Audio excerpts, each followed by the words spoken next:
In this video, I will show you how to download and install Zoom on desktop or laptop. This application is very useful for online meeting. Let's proceed. Open your web browser and go to zoom.us. Scroll down to the bottom of the page. You can see the option to download. Click on it. In this window, you can see we have the version for 32-bit and we have also the option for 64-bit operating system.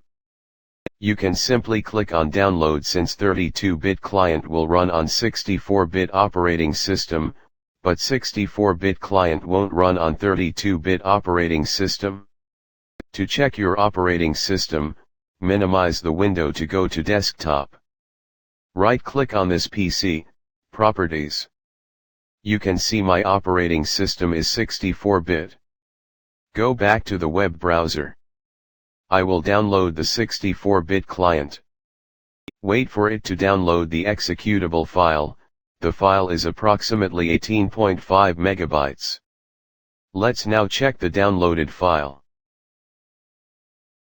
The file name is Zoom Installer. Double-click on it to install. It's now installing the application. Great. We have successfully installed the Zoom application. You can now sign into your account. You can also sign up for a new account if you don't have one. Well, that's all for today's demonstration and I really hope you liked this video. If you are new to my channel, please don't forget to like, share, subscribe and click on the notification bell for more amazing tutorials. Thank you and see you in the next video.